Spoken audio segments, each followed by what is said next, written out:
as I already said, the presentation I have for you today is called Social Media and Music Careers. And I am Kate Warren Music, who you might know from Kate Warren Music Online. And if you do know me from Kate Warren Music Online, that's what everything here is about. How we can connect all these dots so that everyone can know who you are and what you do when you enter a room. So throughout the presentation today, I'm going to be talking to you about ways that you can make money, ways that you can meet people, and how you can market yourself in order to meet more people and make more money. As a caveat, the things that I'm going to talk about today are ways that we can meet people and make money and market ourselves for freelance or gig income. So I'm not talking about winning that like Philadelphia orchestra position or getting that tenure track job in higher ed, because whether or not that is your goal, if it is or if it's not, almost every single one of you in this room is going to need to find a way to make money in other capacities, whether it be on your way to one of those jobs or instead of those jobs, because not everybody's dream is to have a full-time blah, blah, blah health insurance job. There are so many different ways that you as a musician can generate revenue and live the life that you want to live in a way that's comfortable and consistent for yourself. This overall presentation today is really interactive, so I'm going to ask you to do a couple things throughout, which are to use the chat, and at some point I don't like the raise the hand feature on Zoom because it just bumps everybody out of order, but like if you could just actually raise your hand and wave at me, then I'll be able to call on you. So for starters, I want to go into the chat and I want you all to say, if we're thinking in our biggest strokes, what are ways that we as musicians can make money? Now I have to figure out how to see the chat.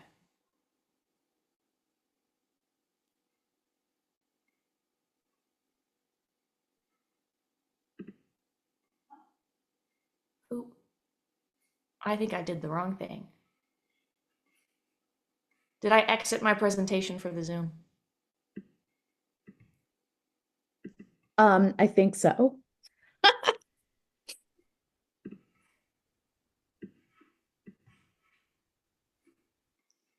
Okay.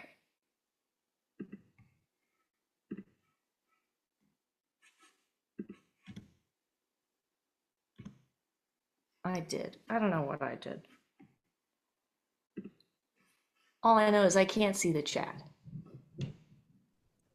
Kate, do you want me to read you the chat? I would love if you could read me the chat. I am having a technology moment, it seems. My day job is in IT. Oh, I should have put that. My day job is in IT. So I'm like, I get it. But we have private lessons, we have musical pits, gigs, freelance, orchestral work / pit orchestras / big bands, teaching private lessons again, chamber music, school sectionals. Oh, I love that. Contract work, admin or performance. That's a good point. Composing / arranging / engraving and commissions. Oh, theme parks. Yeah, that's what we've got so far. Oh, that's a very diverse list. A lot of what I'm hearing so far is we can play our instrument and we can teach other people how to play our instrument. But there's one more big one that I'm including in my presentation today, which is talking about the ways that we can sell items. Because as musicians, right, we can sell our playing, we can sell our teaching, but both of those require us physically being present somewhere most of the time. And we can and should have access to this avenue of creating an item or a product that someone can buy.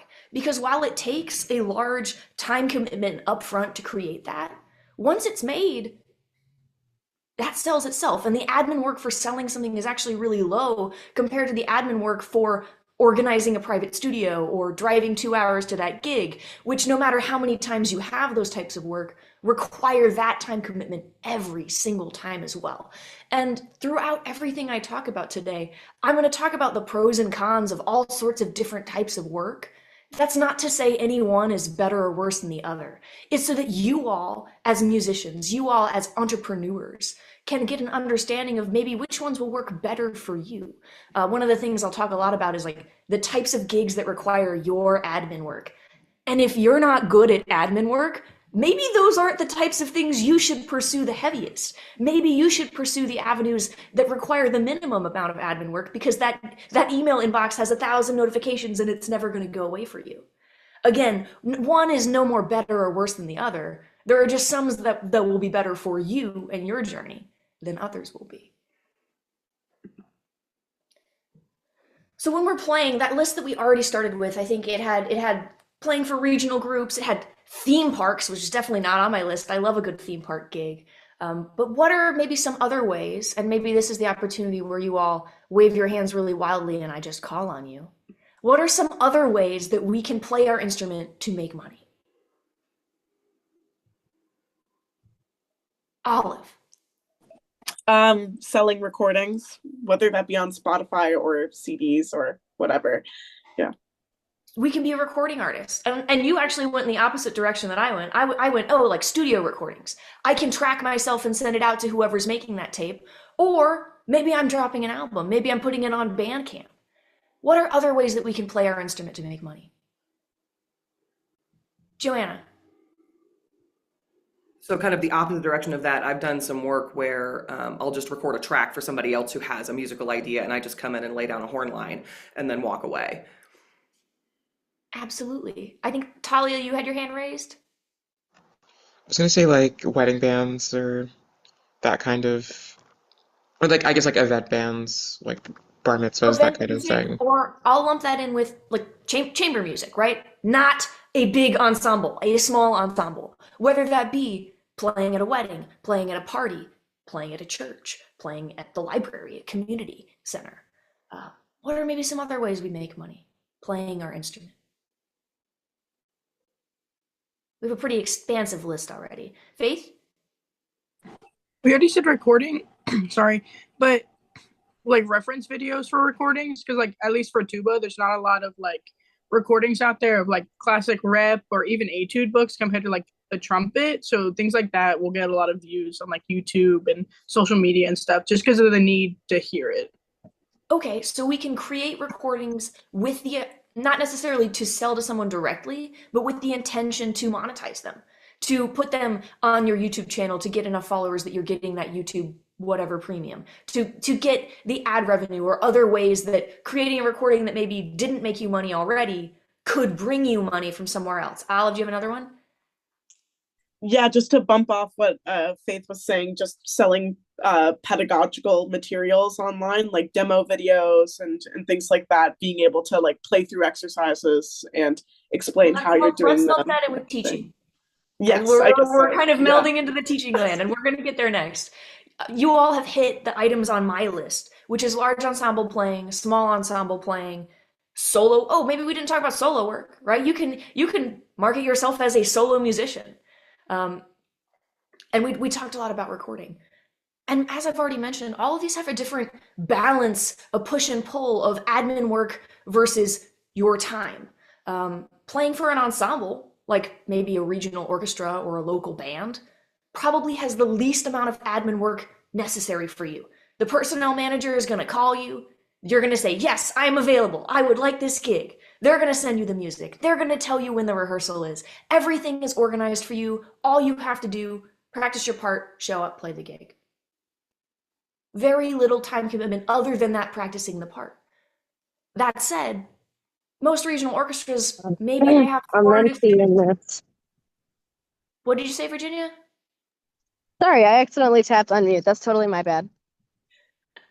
No worries. But these regional orchestras or bands probably only have 4 to 6 concerts a year. Not a lot of revenue. And unless you're contracted to be like the one trumpet player they call, you can't guarantee that call's always going to come. So while it has the least amount of admin work, and I'd say maybe the least amount of practice, excuse me, compared to some of these other avenues, right? If you're playing a solo gig, you're probably going to practice a lot more than if you're playing a pops concert.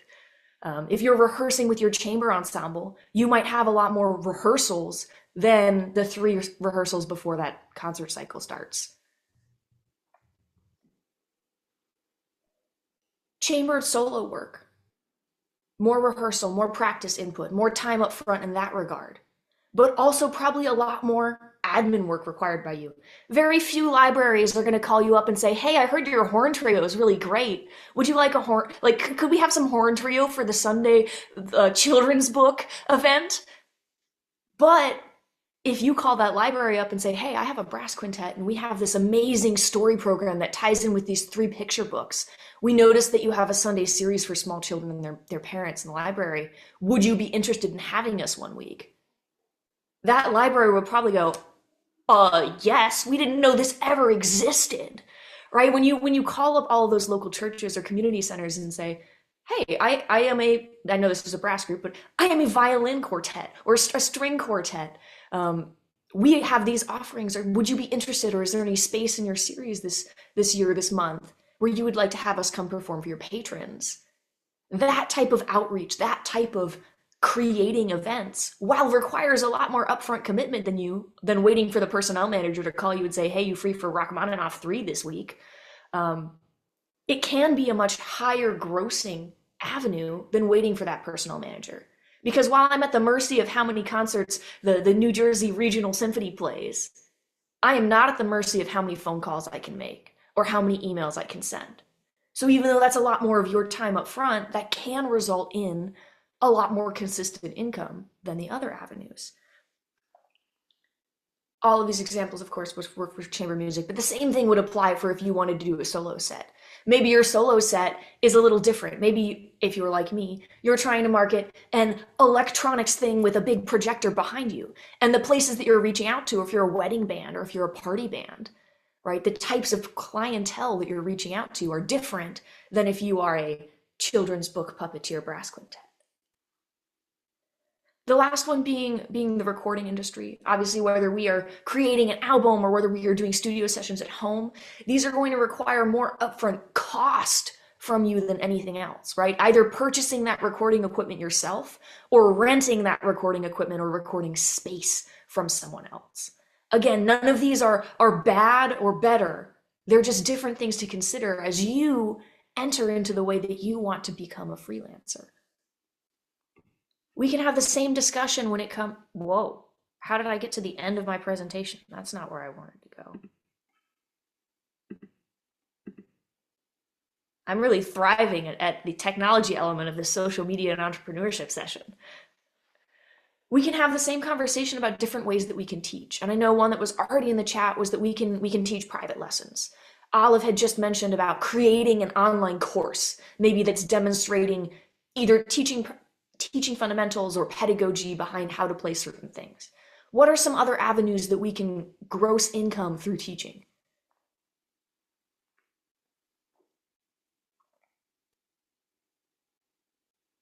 Olive. Just having a studio, a private studio. Yep. I can create a private studio either in my home or in whatever my private teaching studio is. There are other ways to teach private lessons though. Where are some other places we can teach private lessons? Genevieve.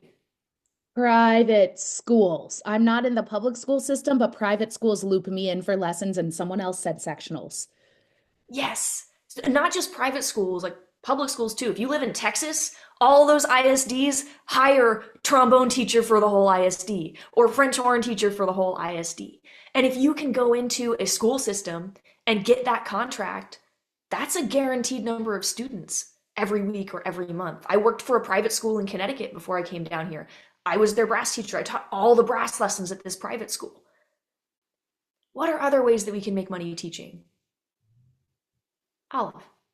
If you have more than one degree, you can get hired as like a per course instructor at a university as well. Adjunct work, yeah. Whether that be adjunct applied teaching or adjunct classroom teaching. Any other ways that we can think of so far? Talia. You can like give sometimes like high schools will let you come in like and give master classes to their studios, or also like community music schools. Often there's work either like sort of on like a permanent basis, or like I have like a substitute teaching job at a community music school. So Sectionals, master classes, workshops. Maybe those are more the freelance teaching elements. I gave this lecture on a lecture tour last spring. None of those people called me and asked me to come speak to them. I called all of them and said, would you like me to give a lecture at your school for your students? And they went, yeah, that sounds great. Of course, when can you come? I think the one left that I have on my list is working for a music company. Perhaps like the local music shop has lessons that they offer out of the music shop. I know when I grew up, the two music stores absolutely taught lessons out of them. And that's again a really different way of teaching lessons than the private students who come to your home or the private students who you teach out of their school. Again, we have a balance of admin work and accessibility versus revenue. Your private students who are coming straight to your house, you are probably making the most money teaching. No one's getting a cut of that lessons rate. You are setting that lessons rate. That said, you are making that schedule. You are emailing their parents. You are hounding down that payment when the parent doesn't send a check with you. You are responsible for the location in which those lessons take place, whether that be your home or if you are renting a studio in which to teach out of. If you're teaching for a district or if you're teaching for a music company or music school, you don't have to deal with that location. That location is set for you. The students don't have to deal with transportation because they're already there. Those payments probably being processed by that school, going straight to your direct deposit or regularly coming to you. So you're not hounding anyone down. You're probably not even making that schedule. The students are probably getting handed, hey, here's when band class is. Your lesson is the last 30 minutes of band class on Tuesday. And that admin work is a lot lower. But your teaching rate is probably not your choice. You're probably not setting it. And if you are, that district or that company is taking a percentage out of that. So again, we have a much lower work of admin. So if you're bad at email, this is great for you. Maybe they have a guarantee that you're going to get 10 students every week. And even though that rate is less than your private rate would be, if you went into that school and tried to get them all to be your private students, the odds you would get all 10 of those brass players, not as high. So, right, we have this balancing scale that goes in different directions. Do we have any questions so far? We're going to keep doing this for a while.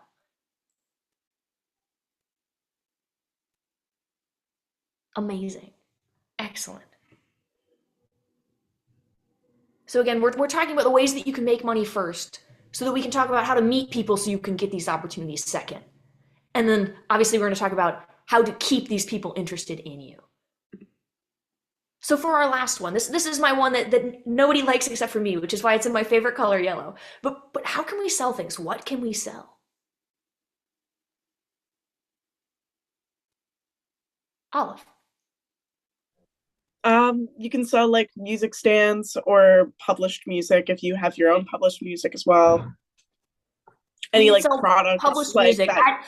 Personally, I'm not manufacturing music stands out of my apartment. I don't know about the rest of you. Well, I mean, like, if you have like brand deals with other people, you can like get commission from selling other people's stuff.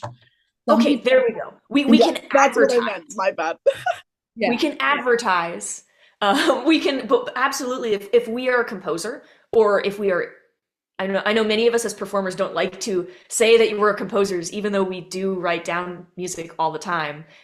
If you are a composer or if you are composer adjacent and you are writing music, you can sell sheet music. You can sell maybe a book of sheet music, of exercises or of etudes or of other things. What else could we sell? Joanna. I did an arrangement once of a piano sonata, I think, for horn and trombone that I like. I have it for sale. No one's bought it, but I like it. My students like it. My trombone player that I wrote it for likes it, so maybe. Arrangements, but be careful of copyright in regards to arrangements. We always want to make sure that we're doing that from a legal standpoint. It's Beethoven. There we go. He's long gone. What are other things that we can sell? Olive. You can kind of just like sell your time sometimes, you know, like I have some people who send me like $4 a month so that they have higher priority on my list of people that I reply to on Instagram, you know, just people who will reply to my stories. And then if they give me $4 a month, then it's way more likely that I'll reply back to them and say hi or something like that. Yeah. We can sell our time and attention. I'm assuming you're talking about a Patreon situation, or Instagram has its own feature that does that. Yeah, as well. Instagram subscriptions. Yeah, they get their little subscriber badge and everything. Yeah. Come on, there has to be more things that we can sell. We're savvy, scrappy musicians. Talia. I mean, there's like, I feel like this is usually once you get like big and famous, but like, a lot of musicians have like deals with like instrument companies to sell like instruments or like valve oil or something, and they kind of like and they're not physically like making the valve oil, but they probably make like a commission, like I don't know, like there's like a Joe Alessi trombone that I'm sure he plugs, or like Christian Lindbergh has a bunch of mutes that like whenever he's at a And that's concert, fantastic for them. he'll like plug his mutes, and obviously like we're probably not going to do that anytime soon, but like I don't know, if you ever meet like a guy, like someone who makes like I don't know, like instrument technicians or something, like I don't know. That's They're fantastic around. for It could be them. something you could My do. goal today is to give us all tools that we can actually use. Because, like, yes, would I love to have the Kate Warren French horn model? Absolutely. Do I think that's a realistic thing that's going to happen in the next 10 years of my life? Probably not. Yeah, I mean, I know a guy who makes like trombone grips. Who, I mean, they're not mine. Like, I'm not going to be selling his trombone grips anytime soon. But like, like there's like I think there's like little small scale things like that that like if you're savvy, you could theoretically get in on, or like get in on like advertising or something like that. What if we made those things? What if we worked as an inventor, right? Many of us know the extendabone, I would imagine, which is an invention that attaches to the trombone slide to make it easier to reach sixth and seventh position for children or people with shorter arms.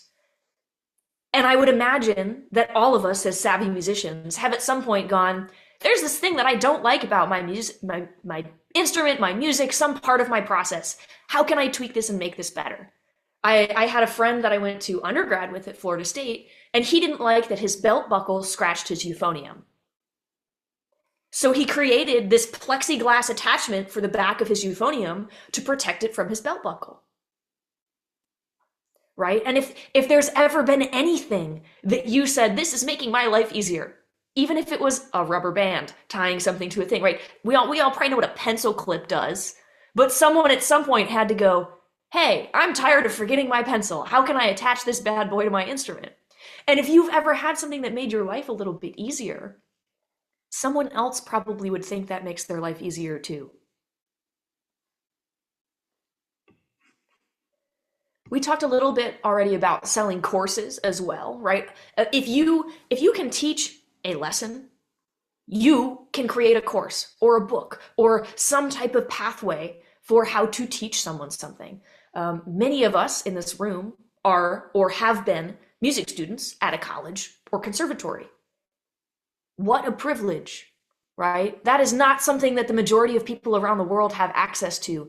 And the knowledge and the education that you have within you, that you're like, oh yeah, of course I understand how the major and the minor scales work. Someone doesn't. And someone would love to learn. And someone would jump at the ability to access that knowledge from you. And that's something that you could put into a package that you can sell, whether it be a PDF or like a Word document or a YouTube course. These are things like this knowledge and this information that you have already is something that someone is willing to spend their shekels to purchase from you. It's something that someone else doesn't have access to, that you're like, well, yeah, of course I had to learn my natural minor and my melodic minor to pass my scale jury. Like, doesn't everybody? No, they don't. And if there's something, even if it's like music theory or engraving or how to create a program in a way that's beautiful and doesn't look like the terrible jazz band program I printed out for my jazz band this week, that's information that someone else, Joanna's laughing at this, but she didn't see how ugly the program for my jazz band concert yesterday was. And I thought, man, I wish I'd taken a class or had any idea about how to format a concert program. I would buy that PDF. I would buy that online course. I would spend my shekels on that. And if you have some type of specialized knowledge, whether it be about playing your instrument or anything else you've picked up along the way, website design, social media marketing, how to find good concert black. If you can tell me how to find good concert black, you can have all my money. I hate my concert black, right? We all have this knowledge and this ability to contribute in ways that if we invest our time a little bit at the beginning, no longer need much admin work afterwards. I have 2 books. I have the Kate Warren French horn routine and the 3-week fundamental boot camp. I sell about $100 of books every month. They're written, they're made. All I have to do is press send on the email template that lives in my email inbox. That's it. That's a consistent revenue stream that doesn't take up any of my time anymore, or very minimal amount of my time, but helps me pay my bills. And that's my goal for all of you, is to help you pay your bills in easier, more reliable ways, so that none of us have this like, how am I paying rent this month musician mindset, because nobody deserves to feel that way as a musician. And there are so many different ways that you cannot feel that way as a musician. I'm looking over my note to make sure that I haven't missed anything here. No, we're good to go. So for all of these things, in order to do any of them, people need to know who you are, right? If somebody doesn't know that I'm Kate Warren and I play the French horn and I live in New Jersey, then they're not going to call me to play the French horn in New Jersey. If they don't know that I'm Kate Warren Music and I do all of my online social media stuff, they're not going to understand why I want to give a presentation to the IWBC Mentorship program about social media and entrepreneurship, right? If people don't know who you are and what you do, how could they possibly understand the value that you have to offer? So in order for people to know who you are, they need to meet you. How can people meet us? How do you meet people as a musician in music ways? You're laughing at me, but this is how do I just moved to New Jersey this year. How are people? I have no friends here. I have not met any musicians. How are people going to meet me? Genevieve. I forgot to unmute myself. This is my favorite part about being a musician, is just being extroverted, and I love meeting the people. First of all, I'm in Jersey, and I know we only met once, but I'll add you to our sub lists, you know. But how do you meet people? Oh gosh, I feel like for some people the social aspect comes naturally, but for others it takes some guts to sort of just say hi to a stranger. And I think of it as like making friends. That's how I meet people. I'm like, I'm gonna make them my temporary friend for a few minutes. And yeah. Do you just materialize them out of the ether? Where do you find these people? Oh, where do you find them? Oh gosh. Oh, in person at gigs, connections through friends, hangouts, like post-gig hangs.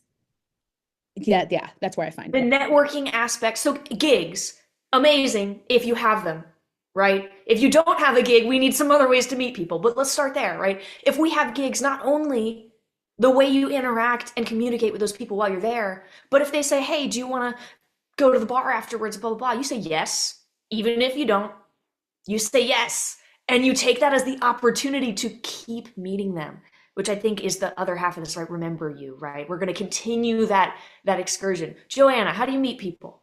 So I just want to expound on what you just said. I'm like Genevieve. I'm an extrovert. I love to meet people. I will always go to the bar after. I am married to an introvert. So he had to like steel himself to do those kinds of things. But what he said to me, and this is just, you know, to encourage introverts everywhere. He's never regretted going out to the bar or you know, the coffee shop or whatever after the gig.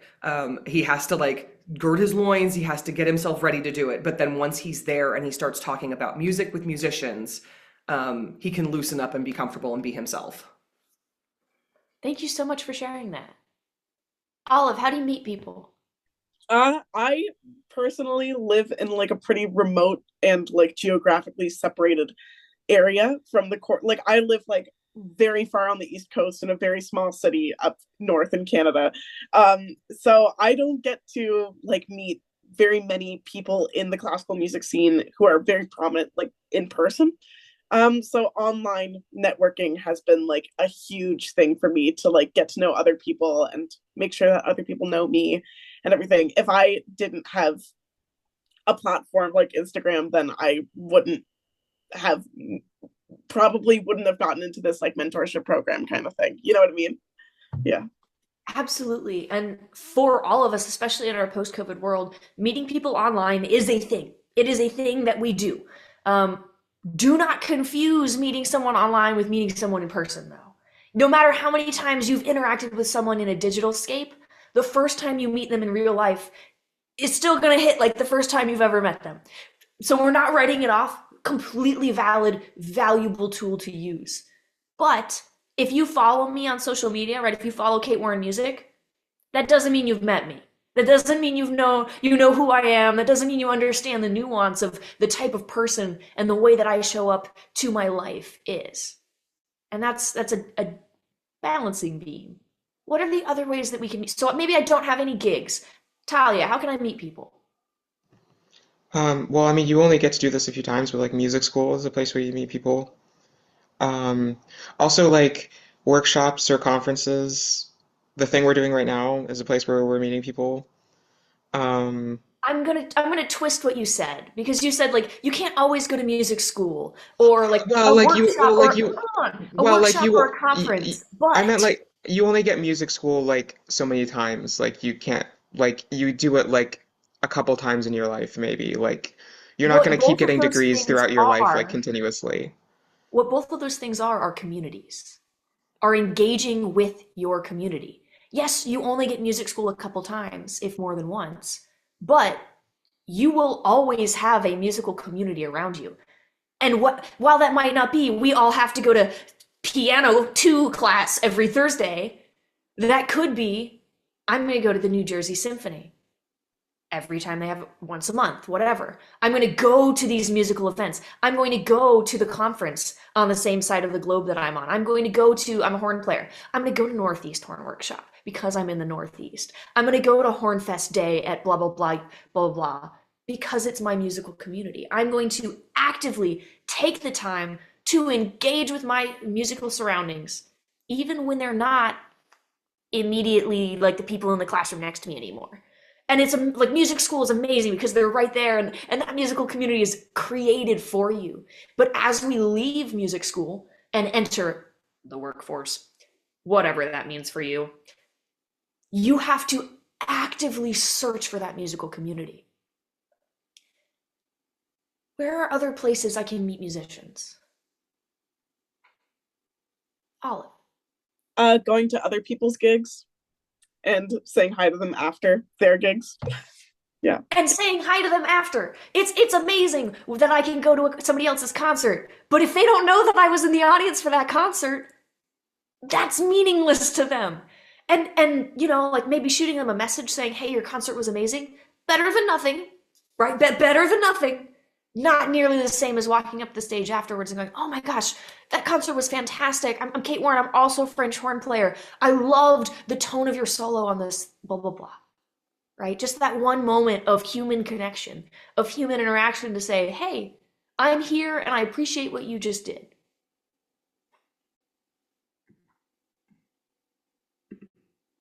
Whoa, I did the thing where I clicked in the middle of my PowerPoint again. One day I'll grow up. One day I won't do these things. What about other types of community music events like honor band or solo and ensemble festival? Or like we call them lots of different things in different regions, but all of the places that high schoolers go to make music and maybe get a score or to audition for those types of things. And if you're saying I can't be in a high school honor band, I'm 24. You're right. But if you have a music degree or you're close to finishing a music degree, you can be a judge for those things. You can go onto your NJMEA, FMEA, Texas Bandmasters Association website and click on the Google form link to apply to be an adjudicator for honor band or region band or whatever it is. And the odds are they are looking for people to judge those things because guess who judges those things when nobody signs up? All the band directors in that district. And those band directors are not exactly chomping at the bit to spend their Saturday judging honor band auditions for 6th grade trumpet. But when you go judge 6th grade trumpet, I judged 6th grade trumpet for Connecticut honor band last year. And was that the most enjoyable musical experience of my life? No. But did I get to sit in that room with another brass player in my area and talk to him all day? Did I get to go meet all of the other musicians who were there for the weekend in a little lunch table and ask them about what they do or where they work or where they play and make all of those connections with other musicians and music educators in my community and area? Yes, I did. And that itself was far more valuable than the $125 I made judging honor band that weekend. You can go into the schools in your community. Hey, if you're teaching private lessons, are most of the demographic of who you're teaching private lessons to going to be in those schools during the day? Or the band directors who might connect you with other students they know looking for a private teacher? You can offer your service. You can say, hey, band director XYZ, I'm a new French horn player to the area, and I would love to offer a sectional to work with your students. I'm just looking to engage in my musical community. It wouldn't cost you anything. Or maybe here's how much it would cost you, depending on what, right, your what you can afford. Maybe you can't afford to work for free, maybe you can. But for that first point of contact, to go in and say, hey, I'm blah, blah, blah. Here's what I do. Are you interested? Can I help you? Would you like my help? And all of these things, all of these ways that we meet people in our musical communities require an upfront time commitment from you. Nothing will happen in your musical life sitting on your couch waiting for the phone to ring. Very few times in my life has the phone just rung on its own. The phone rings when I apply to things, when I audition for things, when I reach out to people and ask for things, when I'm going to say that one, ask for things. When I ask for things, things happen. But very, very few times will things just happen for you. And if you are going out into your community and applying to things and auditioning for things and asking for things, you would be shocked how many things happen for you. Again, they're not really happening for you. You made them happen.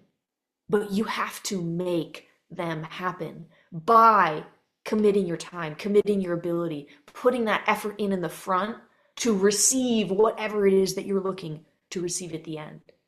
And it's amazing when somebody meets you and they know who you are and they remember you and they call you up for a gig and you're like, yes, that time I asked the other private lessons teacher in the neighborhood to get coffee with me, and then she referred me her students when her studio was full. Absolutely. Woo, yes, big win. It's amazingly rewarding when those things pay off for you. Genevieve, do you want to add to that? Yeah, just what you said is exactly what I've done my whole career. And I was over here thinking I got lucky, but my parents said the same thing you did. No, you sacrificed your time, you put yourself out there.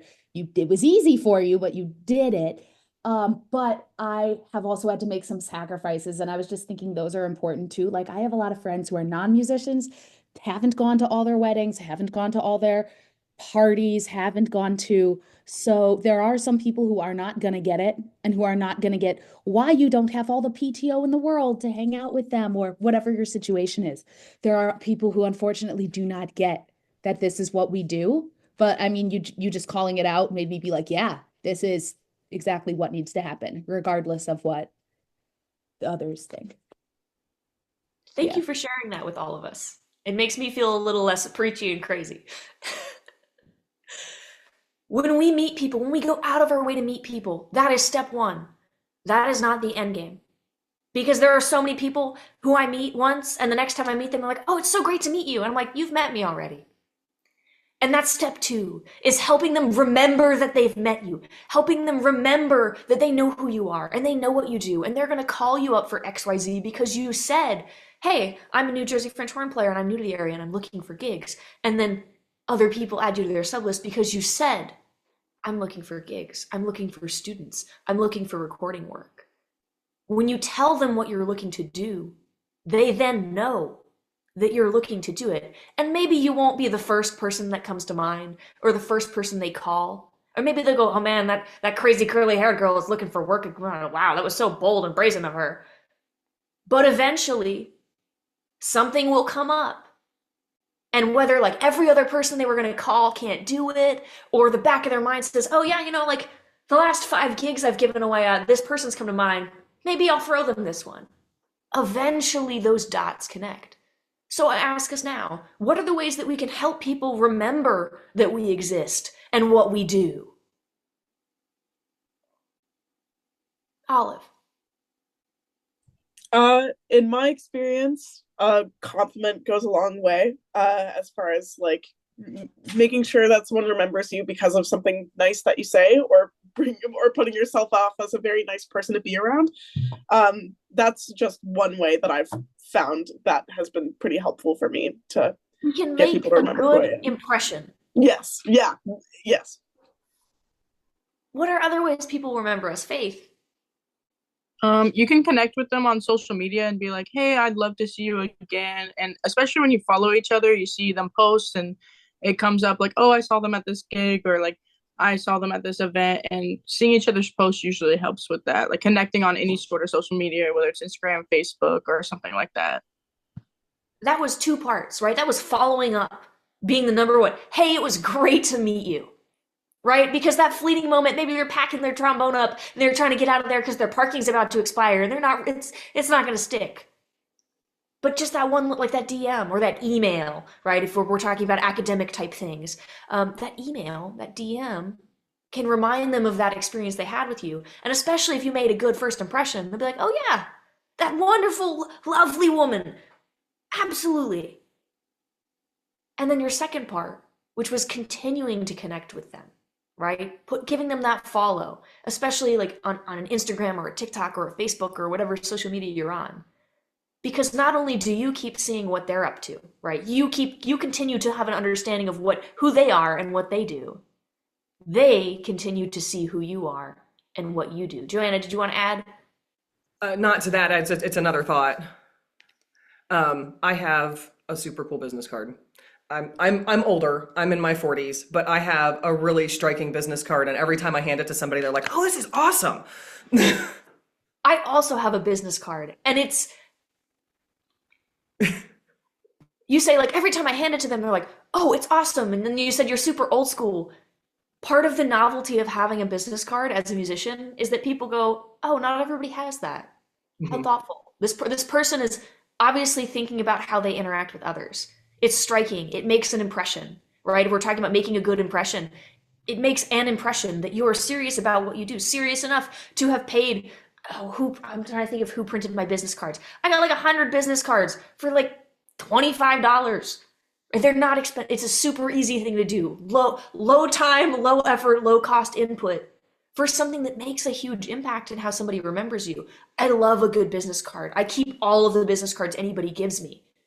And part of that is because then I can remember, like, if I'm like, oh, yeah, I met this jazz bassist when I was playing this fusion gig, and I kind of need somebody to cover for my combo this week. And I go and I flip through things, and here it is, a jazz bassist business card. And now I remember, and I was like, I don't know that guy's name.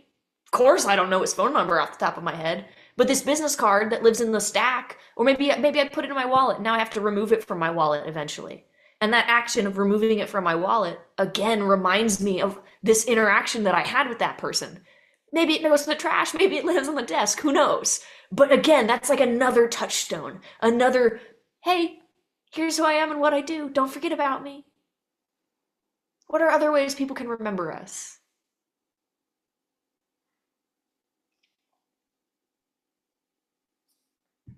All right, if we're out of ideas, I'll go to mine. Oh, I think we had a couple hands. Oh, I didn't see them. Sorry, Talia, did I you had a want hand to? and I had a hand and I think Olive also had a hand, right? Thank you. Would you like to add to it, Talia? Sure. I was gonna say if you like do a really good job, I feel like people often remember you. Like if you're on a gig with someone and like you're really professional and you like play really, really, really well, I feel like that often makes like an impression. And I was Olive? gonna say the exact same thing. Of like, if you do a really good job, if you're punctual, prepared, like well spoken, well, like put yourself off as a well-rounded musician and come in with the best work that you can give, then that is never a bad thing. That is never a bad thing.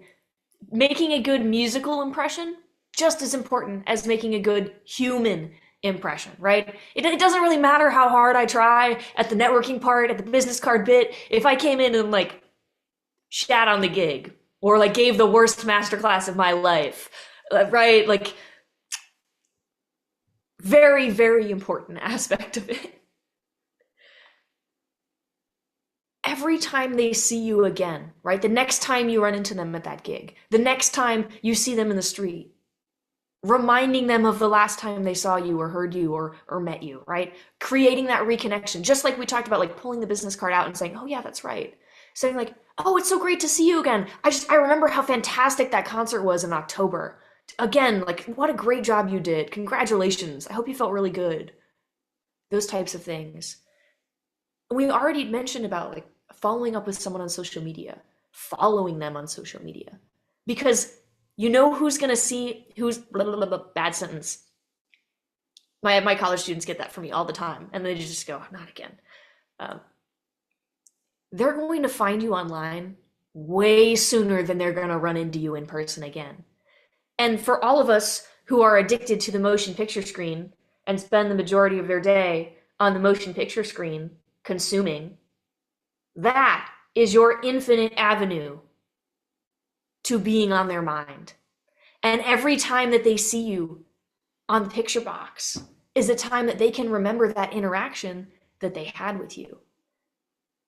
This will become my segue into what types of things that they should see from you. Because if they're seeing you and your puppy every week, that might not make the same impression as if they're seeing you and all the other gigs you play, or you and all of the places you're going to teach, or the product that you've made, and XYZ. Your website is also important to how people remember you. Because if they are curious about you, right? Who's gone home and stalked someone on the internet? If your hand's not up, you're a liar, right? We all stalk everybody on the internet. Doesn't matter if it's a music person, doesn't matter if it's like your new friend's boyfriend, right? We love to stalk someone on the internet. And what we find tells us more about them. And if I play a gig with someone, I'm like, oh man, that trumpet player was really great. Like, I wonder where he went to school. I'm gonna go look at his website and I'm gonna see what's on there. You don't have to have the world's best website in the world. You do need to have a website. It can be a free Wix website or a free Squarespace website. And if all it has is like a bio, how to contact you, and your picture, perfect. Those are the three huge things that you should have. Who you are, right? Who I am, my biography, a picture that says, yes, this is the person you thought that you were thinking about, and how to contact you. Okay, they're looking me up. They obviously are interested in what I'm doing.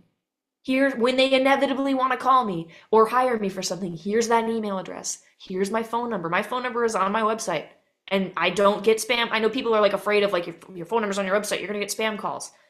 I would not consider it to be a problem in my life compared to the number of phone calls I get with work, because that's way more important to me. So again, you need to have a website. It doesn't have to be a nice one. It doesn't have to look super pretty. You don't have to pay somebody to make it for you. But it needs to have a picture of you, who you are, what you do, and what you look like, to make sure they remember that they found the right person. There's a rule in business and marketing that, it's called the 8 touches rule, the rule of 8 touches, that no one will buy a product unless they have seen or heard of it 8 times. That's the minimum times you need to reach a consumer before they purchase your good. You are a good. And your musical community is your consumer. And your use of social media, your use of your online presence is the best way to touch your customer 8 times so that they continue to say, oh yes, that French horn player in New Jersey, Kate Warren Music, I'm going to call her for that gig. Because I've seen and understood that she's a French horn player in New Jersey. Enough times that I remember I'm being really repetitive because that's the important part. That someone is receiving a clear message about who you are and what you do every time. Because if I put 8 posts up and my consumer, my other New Jersey musician, sees 8 posts from me, and 4 of them are about my cat, 2 of them are about my crochet projects, and 1 of them is about my French horn playing, they will probably remember that I am a cat lady who crochets, and not that I am a French horn player. That's not to say that there is no room in life for your cat and your crochet projects. I crocheted this vest. I'm very proud of it. But thank you. When I am considering what I put out to my consumer, my audience, my social media, I'm making sure that that image is exactly what I want them to consume. It's who I am and what I do. I'm Kate Warren Music. I live in New Jersey. I play the French horn, right? I'm making a really clear message for them. We'll talk about it later when we talk about social media, but I have a personal account. It's full of crochet and rock climbing. Those are my 2 hobbies. I actually don't have a cat. That was an analogy. It's full of crochet and rock climbing. That's the only thing that's on my personal account. And my friends who I know in real life get to follow it, and they were like, oh yeah, that crazy lady. Yep, absolutely. It's so on brand. But all the people who network with me, who I want to understand that I am a well-educated professional musician who's incredibly great at playing the French horn, get Kate Warren music. And they get me playing gigs. They get me playing the French horn. They get me teaching. And they get me promoting all of the other things that I do to showcase how well-educated and talented I am. And that's a really refined message for what I want them to receive. Just as important. This is what I've been lamenting on, right? Social media is the mental real estate of your consumer, your colleague, other musicians. And the more that they see, the more they're going to remember whatever story that you're feeding them. And social media is a performance, right? I just talked to you about what's on my personal page, right? That's definitely not what's on my professional page. The way that I compose myself and I put that out there helps us to refine that idea of what we are. All you need to do to be good at social media is be consistent, to continue with that same message every single time so that no one is confused about whether I'm a crocheting cat lady or whether I'm a French horn player. To give them that consistent message about who I am and what I do. It's like I keep saying the same tagline over and over again because that's a part of it, right? It's less effective because we're in the Zoom. When I do this in person, everyone's just like, who I am, what I do. And that's the point. That if that's the one thing you take away, it's that what you put online needs to really clearly demonstrate who you are and what you do. So who are you? Tell me, who are you? If you had to put a big label on yourself, who are you? This is a hand raise part. Olive. My brand is that I'm Olive, I'm gay, I play tuba. That's my brand. Yeah. Right, and that's really clear. Gay tuba player. Amazing. Who are the rest of you? Who are you?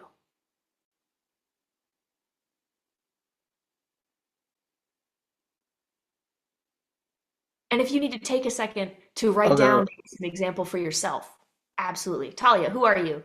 I don't have quite as a succinct way to put this. I'm Talia. I'm a bass trombonist and a composer. And I try to present these as like things that I do both very well.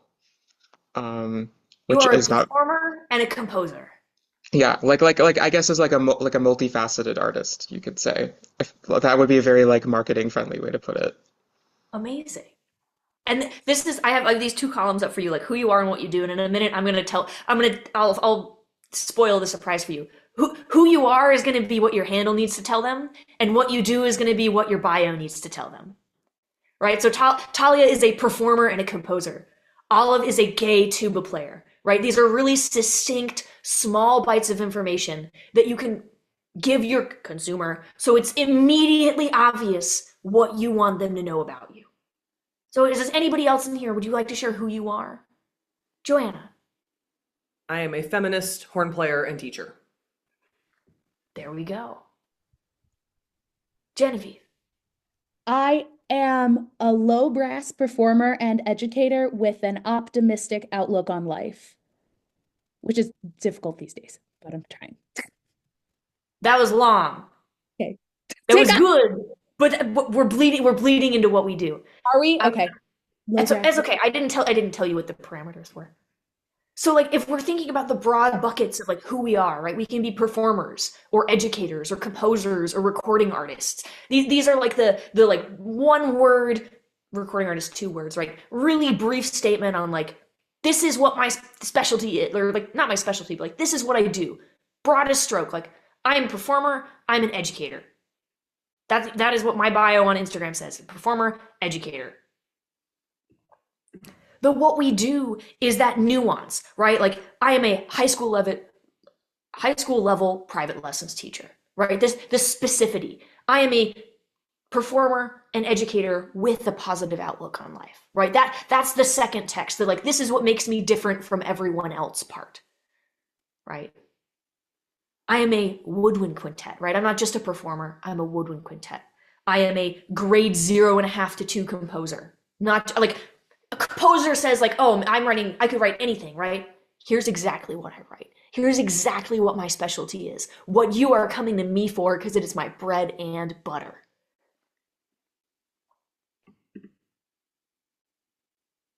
Oh, I think I have to skip one.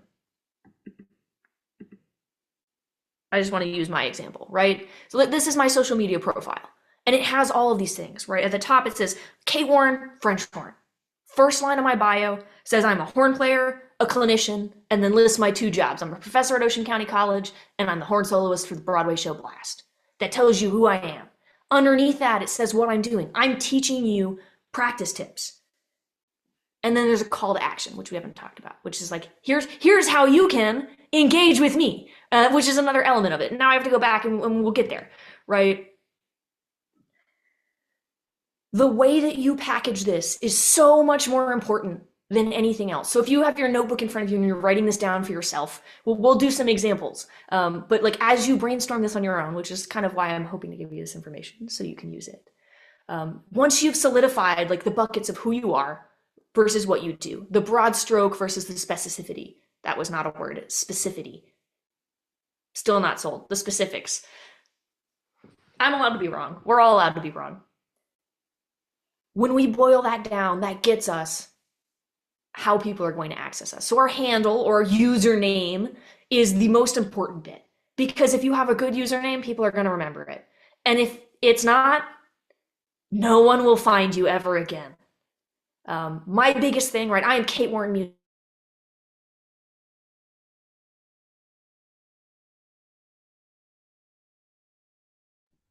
Wait, did Kate freeze or did we all freeze? I think Kate froze. Oh, we lost Kate. Uh-oh. Oh no! Oh gosh. Guys, we're on our own. I'm kidding. She'll be back. Hopefully. Oops.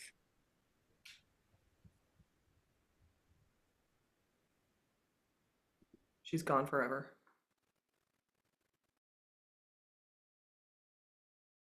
She's gone for however long her internet says she's going to be gone for.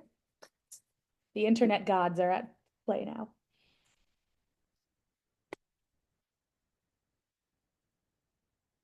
Oh, there we go. Olive, what's your handle?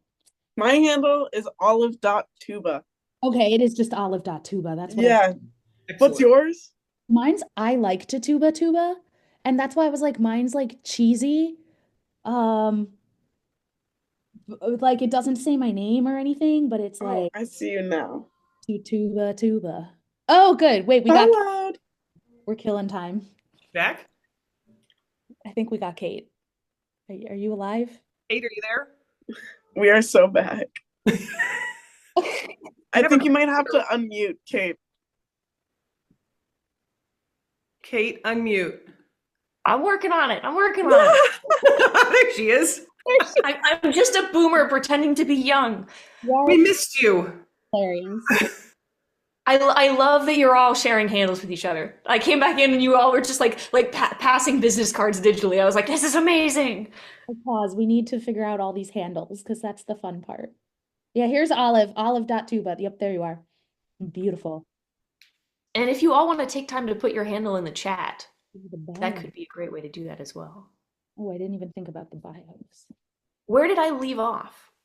What did you hear last? You were talking about handles and how you're Kate Warren Horn, and I think you were about to go on to something. I'm Kate Warren Music. Music. I'm Kate Warren Music, and that leaves it really broad and vague to encompass all of the different musical things that are part of my career. I did that really with a lot of choice when I started because I knew I didn't always want to be identified as a French horn player. I also didn't like how Kate Warren Horn was one letter away from being a word with a P that maybe I didn't want to be associated with as a young woman in brass, right? And when I have a good handle, that can really help me. And when I have a bad handle, that can really harm me. My rule of thumb for creating a handle, and my handle is the same as my email, is the same as my website, which makes it really easy to find and contact me. Because if you forget one of them, you will, they're all the same. And even if you don't know, if you had to guess what my email was, you could guess katewarren@gmail.com, and that's my email. And it's at Gmail because that's the most common email that anyone uses, right? It's not, I have an EDU email. I use Gmail as my professional email because that is the one that everyone will expect, right? And I am making myself as digestible for my consumer as possible. If you found me on, I am Kate Warren Music on TikTok and Twitter and like all of these other social like Lemonade and like all these that never took off. It's the same every single place. So if you are ever confused, you can find me, and I suggest doing that. When I create my handle and when I help others create their handles, I think the most important elements are to have your name and what you do as a part of it. Because having Kate Warren in my handle means that you all know my name. And I'm sorry, but I like to tuba. Funny, good handle. But if I know you, I don't know how to look up I like to tuba. And if I know I like to tuba, I don't know who that is. This is no shade. I'm not saying you should change it. But like if I were to build a whole new profile from scratch, if I was creating an account for an undergraduate music student, which you all should have, right? You don't have to be Scott Legier, you don't have to be me, you don't have to be like Mary Bowden, but having something, just like your website, like having something there for people to find and see your professional presence is a required part of being a musician in this current era. And if I were to create something from scratch, something brand new, I would make sure it included at least part of my name, right? Whether that be my first name or my last name, some identifying part, and what I do. Now, if you have a really hard to spell last name or first name, do you think that's going to be helpful or harmful? It's probably going to be harmful because people are going to misspell it. So if you have a really hard to spell like Russian name or like something with a lot of consonants back to back, maybe you use your initials. Or maybe you just use like just your first name if your last name is like 19 letters long, right? There are ways that we can make this easy to remember, easy to digest, and easy to not mess up. Because people are stupid. People will make a mistake in any opportunity that you give them to make a mistake. People spell my last name wrong, and I don't consider my last name to be very hard to spell at all. I can't imagine having a more complicated, my middle name, my middle name is Morris Rowe. It is very hard to spell, and you will notice that it never shows up anywhere because people go like, what? Where'd that come? That's long. How do you spell that? So it's nowhere to be found, so that no one gets the opportunity to make that mistake. When you are building your online presence, right, the consistency of this message that you're sending is important. The profile picture that I have on every single account, the thumbnail on my website, if you share a page from my website, the little image that popped, it is all the same picture. My Venmo, my PayPal, same picture. Because if you're not sure, you're never going to find me. So my lesson students who are like, oh, what's your Venmo? I'm like, what do you think it is? And they go, Kate Warren Music. And I go, yeah. And they go, it's the one with your picture on it. And I go, yeah. Because it is. And that, right, I'm making it as simple as possible for people to connect with me in whether that be paying me for their lesson or finding me online or sharing an article or a resource from my blog, right? I am making everything the same, everything consistent. And that's what keeps a consumer understanding what your brand is. The last thing I have on here is the content pillar. And we briefly talked about this earlier. A content pillar is the type of material that you share. And you can go as in-depth or as not in-depth as you want with this. But what that means for me, and what that should mean for you as you deal with your online presence, is that you are sending that same message every single time about who you are and what you do. Kate Warren Music's content pillars are performance, education, and self-promotion. So you will notice that the only materials that I ever promote have to do with playing brass instruments, teaching people how to play brass instruments, or promoting something that I am up to that's usually playing or teaching brass instruments, right? Whether I'm playing a recital or giving a masterclass or a workshop, having this clarity, right? Being able to write down those 3 pillars for myself, those 3 buckets. I like buckets better. It's just a better visual image in my head. Helps me decide if something's going to be good content or bad content for me. Because there are other creators in my realm who do a lot of trends, and I don't. And every once in a while I'll be like, oh, that's a cool trend. And then I'll look at my buckets, so I'll go, oh, that doesn't fit in any of my buckets. Okay. Because that sends a really clear message to my audience about what I want them to receive from me, which is that I'm a really serious educator and academic and French horn player. Doesn't have to be your brand, right? Your brand gets to be whatever you choose your brand to be. That's my brand. And a part of sticking to that is that I don't do trends. And that part of that keeps me different from the other French horn creators out there. And that's okay. That helps distinguish me from the other things in the world. And because I'm really clear about that message that I'm giving, because my content pillars are really strict and firm, because my branding is consistent and the same everywhere, that's a really clear message. Would any of you like to share maybe an idea that's come to mind about how you could create a handle or a content pillar that you would like to create from what we've been talking about so far? Usually I would have the whole group like create a handle for someone who's looking to make a new one, but it's kind of hard to do in the Zoom format. Joanna. So I already have a handle. I have an unusual last name, but it's relatively short. So I went ahead and used it because it's unique. I'm the only, I used to be the only Buryan who played horn, and then a horn player friend of mine in Indiana married a Buryan, but close enough.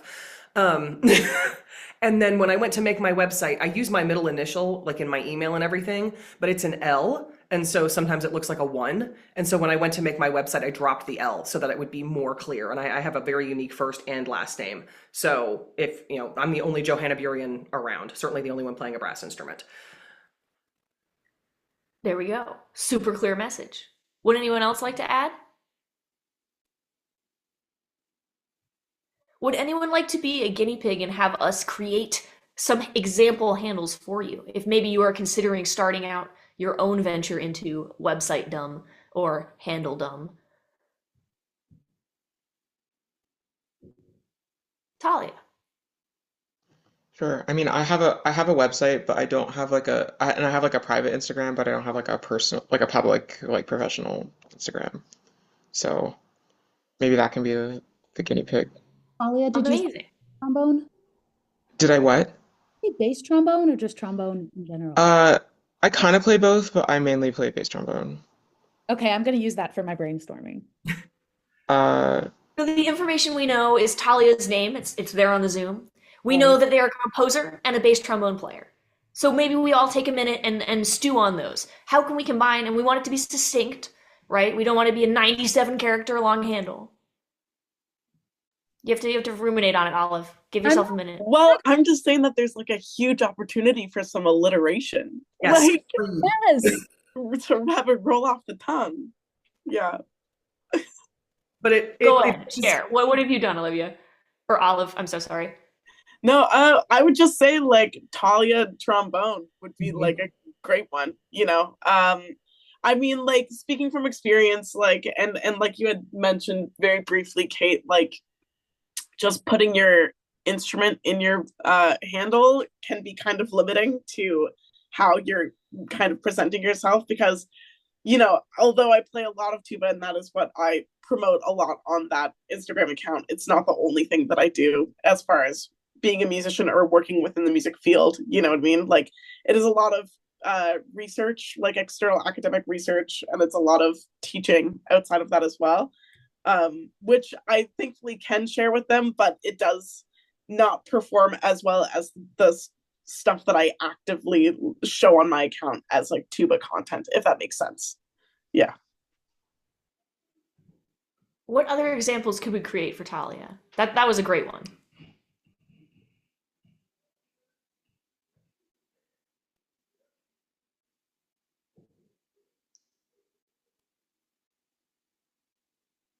Genevieve, if you're talking, you're muted. Oh my God, I'm talking to myself. Thinking things out loud. I want to say Barenbaum bass bone, but that's a little crazy. And again, with the instrument, that's such a good point. Like Talia does composition too. Like how can we? But then Talia music, Barenbaum music. I was just saying Barenbaum bass bone. Barenbaum bass. So right. If we're going on things that are going to help us remember both of those with the alliteration, like Talia trombone, Barenbaum bass bone, like these are things that are going to stick in our consumer's brain because they like. Our mind likes an alliteration, right? We all like it. It's a little brain chewy. It's like, ooh, yay, right? But okay, so these are great ones, all tied to their trombone playing. Let's see if we can get anyone that breaks us out of the trombone bucket. I'll throw an easy one out. Like we could do Talia B music. It avoids any ability to misspell Barenbaum. Again, our general viewing public don't want to assume too much. But it gets a really clear, like Talia's their name, B, probably last initial, music. They do music. Amazing. That's also my website title, basically. Just for There we people to go. know. I think it actually might be Talia Barenbaum music, but basically the same thing. And if you already own that domain, you might just go ahead and already make all your other socials Talia Barenbaum music, because then they're the same everywhere, right? And no one is struggling to remember the one letter difference in XYZ blah blah blah. I don't know if it matters. The domain I actually own is taliabarenbaum.com because I figured if I can own my literal name as a domain and just make my name the domain as the brand, that's probably like maximally useful. That works Um, too. I tried that for Kate Warren. Unfortunately, katewarren.com is a photography business. She has a stronghold on it and she will not give it up. yeah, there's no other Talia Barenbaums, so Then you I'm could just unique. rock that. So that could also just be I don't know if that's like too generic to just have that be my handle. How would your name be too generic? Well, like, because it doesn't say what I do. It's just me. I don't know if It that's could like be that important to the branding. we have our handle and then we have the actual title that pops up on our socials. So it could be that your handle is Talia Barenbaum. Oh, And then like just like on mine, I think it's the next slide. No, one more. Just like on mine, it says Kate Warren and then the big slash and then it says French horn. Gives us another opportunity to input that information for our viewing audience.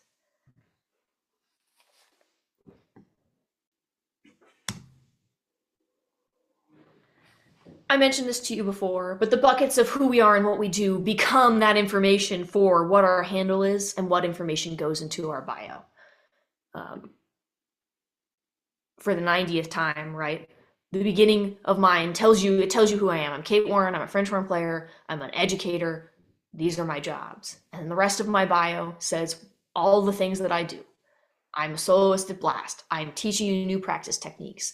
And I add a call to action. The call to action, tells your audience, like, here's what you can do if you like what you see, right? If you want to throw some dollars my way, if you want to hire me, if you want to blah, blah, blah, do this. And my call to action is to buy my books. And you click that link and it takes you to my website and you can buy my books. It actually takes you to a link tree of all of my links, which allows you to do both of those things. And what you'll notice there too is I used my own website for the link tree. I didn't use a link tree website thing because I want you to see what my website is, katewarrenmusic.com/links.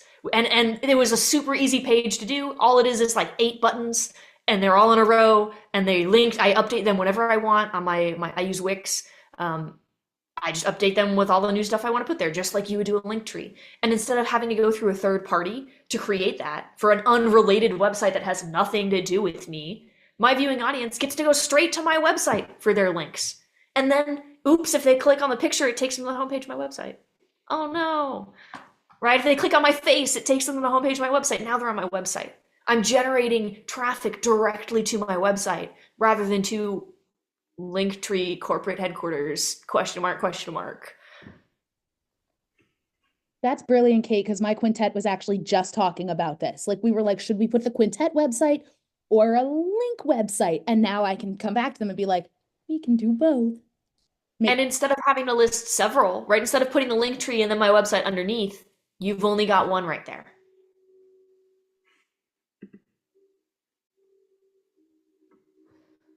All of this information about who you are and what you do tells you your content pillars, right? If you have created your list of what message you want to go across, like who you are and what you do, that has built your content pillars for you. I am a music educator and a performer, and I'm teaching you practice techniques. Amazing. I've already told you, my content has to do with self-promotion, playing, and teaching. And those are the exact 3 things that I just said. And as you build them, like these will build your content pillars for you. And I hope that they do.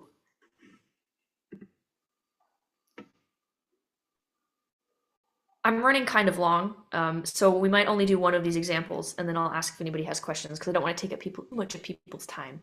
But this is an example for how to build content for a performer. So if I am a performer, what types of things can I put out onto my social media to show other people that I am the performer?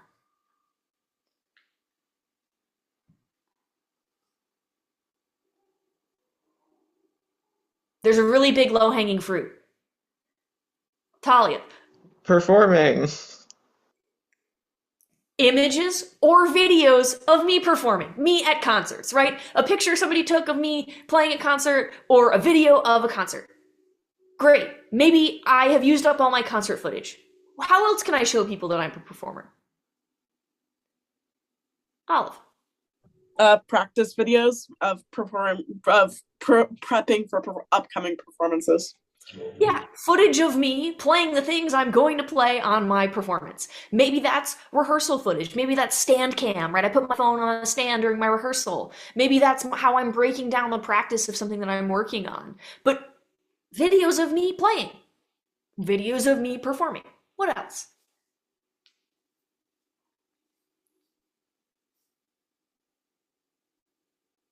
How about stuff from backstage? Right? Maybe I take a selfie in the dressing room or in the green room, or I take a picture with my section afterwards, right? I'm doubling down on this, like, look at me, I'm in a performance environment. You can infer that I will be performing. It would be really weird for me to take a backstage picture if I wasn't going to be playing this evening. You might also do a behind the scenes or day in the life of how you get to the gig, or your process leading up to a performance. Maybe if you're giving like a recital, the ways that you feed yourself and prepare and reduce your anxiety before that happens, right? There are so many different ways that we can mine relevant information from just this one pillar of I'm a performer, right?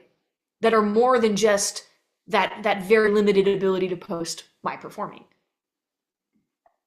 I'm going to blaze through the rest, right? If I'm a band director, I can create videos of me rehearsing my conducting. I can create videos of me actually conducting my band, right? I never want to show my students' faces. These are minors. You're a band director, or you interact with minors. Please never put a minor's face on the internet.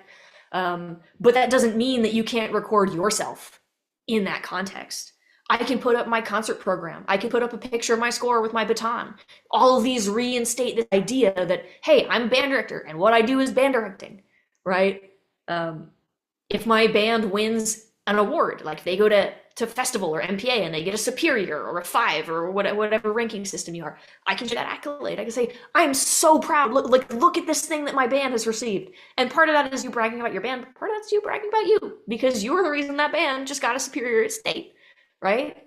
I told you I had a jazz band concert on Friday night. This is the first semester my jazz bands existed. I was just happy that the concert went well, but I put up videos of them playing, and I was like, I want people to know what my jazz band starts like. This is a community college. It's the first semester our jazz band has ever existed. I think they sound pretty good. I'm sharing all of this footage. And again, the last one, like we've talked about all these things already, but instead of showing our students as private teachers, we can show pride in what they've achieved or their successes. We can give something that I do a lot is when I have a student that brings a problem to a lesson, I won't put up something from their lesson. I won't even mention that it was something from a lesson, but I will build my own educational content around a concept that I was working with a student on that week, or around something that I've been mulling over or finding resources for a student, something that's already happening in my life. So I'm not like creating new things to make content. I'm using what's going on in my life. It's the common thread for all three. I'm using what's going on in my life to share that as well. In general, when it comes to putting something online, something is better than nothing. And even if that something is the bare minimum, is a selfie, is a picture of your instrument with a music stand behind it, something is better than nothing. When you post it on as many platforms as you possibly can. Put it on Facebook, put it on TikTok, put it on Twitter, put it on, I say Lemonade because Lemonade was something that I worked really hard on for a while, and I was like, I hate this, I'm never doing this again. But like put it on that experimental site that you're not sure if it's gonna take off or not. You want to maximize your screen size, right? The cell phone is getting longer. And I'm going to use a video that is as big of the screen as I possibly can. The reason that nobody does a horizontal video anymore is because on our screen that actually gets really tiny. So anytime we create, we want to use the maximum amount of space because that means it's in the viewer's face for as long as it takes for them to scroll away from it. And if we remember, social media time is mental real estate. Longer is not always better. We have a really short attention span these days. No one is going to watch your 5-minute video on Instagram. No one is going to watch your 5-minute video on TikTok. They're going to watch the first 30 seconds if you're really lucky, 5 seconds for most of the time. Even doesn't matter how good your playing is. But hey, if I have that 5-minute video, maybe I chop up 5 30-second videos, right? And then now I have 5 pieces of content. You're going to hear a chunk of almost every part of that piece, but no one's going to get overwhelmed and just scroll past the one long video. Copy is your text. That's what that means. Copy is SEO, is the marketing version of what you put in the caption is the type of audience you're going to reach.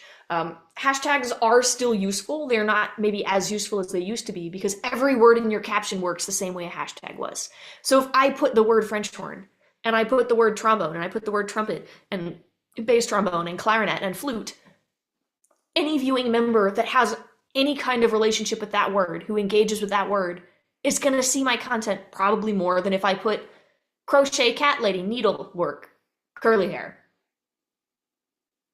And even if all that means is in my caption, I restate something with different words than I had said it in the first paragraph, that helps me reach more people so that more people see my content and know who I am and what I do and want to hire me and give me work to make myself money. Because this is the whole point of everything we've talked about so far, is how to help you make money in reliable, consistent ways. It's okay to be annoying. No one is going to think you're as annoying as you think you are. I think I'm psychotic for the amount that I post online. And, you know, my dad, like every 2 months, my dad goes in and likes every single thing that I've posted since the last time he logged into Instagram. And that's about the only time I feel like someone else is as annoying on the internet as I am. And that's just because he does it all at once.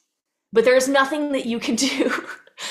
I like all these reactions. There's nothing that you can do that will come across as annoying as you feel like it's coming across. So post 5 of the same performance videos, right? Post that thing over and over again because not everybody's going to see it the first time. And the people who want to see it will enjoy seeing it again if they do. I've taken up too much of your time, so I'm going to move ahead and ask if anybody has questions for the good of the order or for your personal benefit.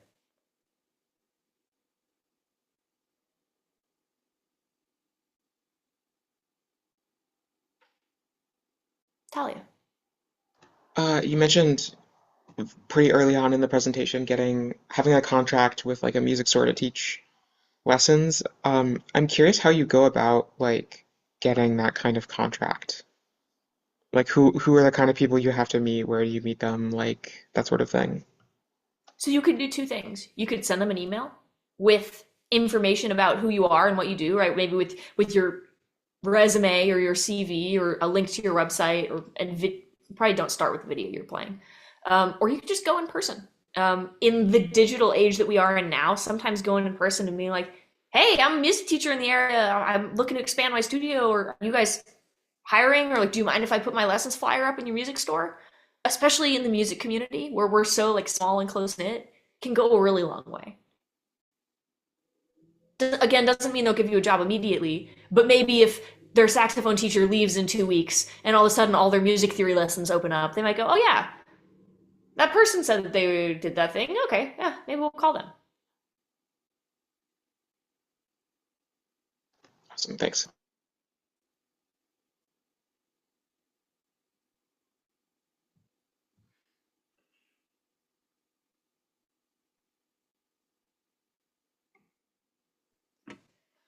The point of what we talked about today was not necessarily to teach you a bunch of things you didn't know, but to get your brain chewing and working and thinking about how you are freelancing in a really specific way. Not just accepting that freelancing is going to happen to you and you're just going to take all the gigs as it is, but to give you the information you need to go like, maybe these gigs are better sorted for me, or maybe I need to explore this, or maybe I need to massage this idea out a little more. And I hope that you all got at least something that helped your brain chew on an idea you hadn't quite thought about before.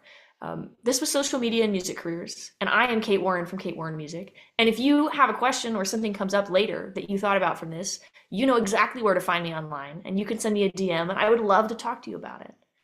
I will hang out for a little bit, but otherwise, that is the end of what I have for you today. Thank you so much for being here. I'm really grateful all for your time and your attention, and I hope you had a good time. Thanks so much, Kate. This was like super valuable to hear.